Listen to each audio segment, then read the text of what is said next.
Hi there, Rick with Smart Drive Test, talking to Bill Walker today about how he got a job. One of the things I do when I teach students who are taking truck driving or taking the heavy equipment course at our school that I work at is to encourage them to start looking for a job as soon as they do the training.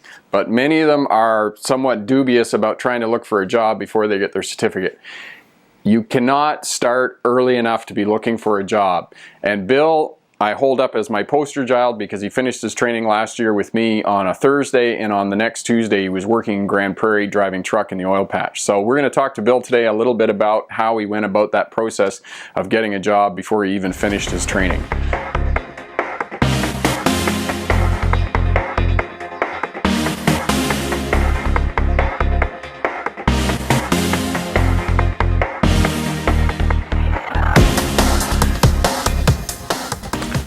My turn to talk now? Your turn to talk now.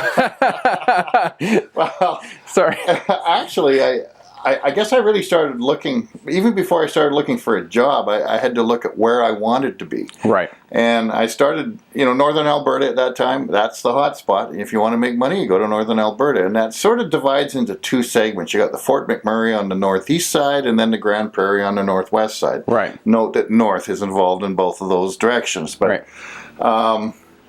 And at the time it seemed to me, now looking through Kijiji, which is that seems to be one of the more popular ones that the employers use in the Northern Alberta. Kijiji's the big deal. Right.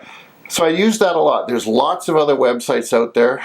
You want to go truck driving Northern Alberta or truck driving Northern BC, and it's very simple. You plug it into your Google and stuff comes up. There's lots of sites. But I sort of zeroed in on Kijiji, and I found at the time, this is when I was still at the, am I going to go do this, or am I even going to get my license stage? Yeah. It seemed like there was a lot of people up there looking for work.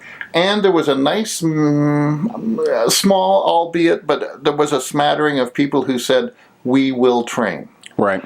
So if you're just getting your license, I mean, that's a big deal because they'll say 2 years experience necessary. Well, that's all great, but, and I've only got 3 years to do this, so I didn't have, I didn't have a lot of time. Yeah. So I sort of zeroed in on Grand Prairie. And I did make contact. There was phone numbers. I mean, you're already on the internet if you're looking at Kijiji, so you can look up where they are, where their head office is, and take a look at the maps and see, would I want to live around there or not? Right. So I did all that sort of work, and I did contact a few people. By this time, I'm going to do it. I've booked the lessons with you, so I've talked to a few people, and most of them took the time to talk to me. Yep. But, the other side is, okay, give me a call when you get your license. Right. Okay, so it still wasn't a stymie. I mean, you weren't cut off. Yep. So I had a list of people that I could call once I got the license. Right. But the other thing, and I think it was almost more important, is, I'm a yappy guy. So I talk a lot, but I did this very, very consciously. I mean, it was with meaning. I figured the more people I talked to about what I was going to do, the better chance I had of running across somebody that knew somebody or knew something. Yeah. And that in the end was exactly what happened. Yeah. I was a counterman here in town at one of the parts stores and just talking. And all of a sudden somebody piped up, oh, you're going to go to Grand Prairie? I said, well, yeah, I'm thinking of doing that. Really? Have you got a job? Well, no, not yet. What are you? I'm going to drive truck. My son works at a trailer repair place up there. Yep. He'll know people. Here's his phone number. Give him a call. Yep. I knew I was going to commit myself to this. Yep. So I had actually turned in my notice at the parts store. Right. Got my license on Thursday, and I was so sure I was going to get it 6 weeks before. Anyway, I did. Got it on Thursday. Yep. Walked out of there Friday night unemployed, but with a phone number. Saturday morning, in my jammies, I made the phone call, and I had the job. Yeah.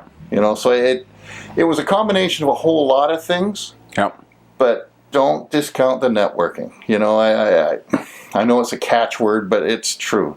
Talk to everybody, because everybody knows something, and they just may know something you need to get there. And one of the points that you raised right at the beginning, and one of the things that all of these sort of job search advice and experts give you is that figure out what you want to do, right? And one of the things you want to talk about, yes, I wanted to be a truck driver, but at the same time, you did some research about where you wanted to live and where you wanted to work, right? Yeah, I mean, and I chose Grand Prairie because it's a city. I knew it would work better for my wife to live in a city than out in a rural setting. Yeah. Rural settings work for some folk. I just knew it wasn't going to work for me. So yes, absolutely. You got to have some say in that. You got to have some control over where you want to be. Yeah. Or, it could be all right, but it could be a complete disaster too. Yeah. No, and that's a great point, because if you want to work in Grand Prairie, you don't want to work, way up in the north in a camp or something like that. So you need to decide whether you want to work in a camp or you want to live in a town, because there is some trade-off with that, right? People who work in camps as opposed to renting an apartment and whatnot. And there is. I mean, and both have real good points. Yeah. If you're able to get a camp job now, with a truck driver though, it's a little more difficult to get a camp job, because remember what you're doing. You're transporting goods. Yeah. I go into these camps all the time. I'm taking stuff in there that they need. Right. Or maybe I'm taking stuff out of there that they want somewhere else. Right. But I'm not living there. So I would have to say there's less truck driving jobs that are going to be involved with a camp than one might think. Right. There are some, but most of those are going to be in extremely isolated areas. Yeah. You're talking ice roads in the wintertime, that kind of thing, which isn't that bad, actually. Well, we can talk about that for another video, but so basically networking, which is what is the advice that a lot of people give about finding jobs, is that this is really going to tap into the job market, and this is really what you did. And you even talked to people, like you said, before you even got your license. You were talking to people and getting feedback, and you found that people were, for the most part, helpful. Yes, I did. Most people like to help other people if they have the opportunity, or to impart some of their knowledge and get the opportunity, if you're prepared to listen. And this isn't something you want to go into with a big chip on your shoulder, because believe me, I've worked on the waterfronts for 20 years. I've worked in some very, very macho, tough situations. Yep. They're all sandboxes compared to the oil field. So don't go up with a chip on your shoulder. Yep. Because believe me, it won't be there long. Lots to learn in the oil patch. Yeah, there is.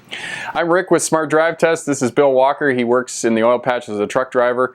And what we're talking about today is looking for a job as soon as you start your training. Don't wait till you get your certificate. Start right away. Rick with Smart Drive Test. Thanks for watching. If you like the channel, subscribe below. Bye now. Bye.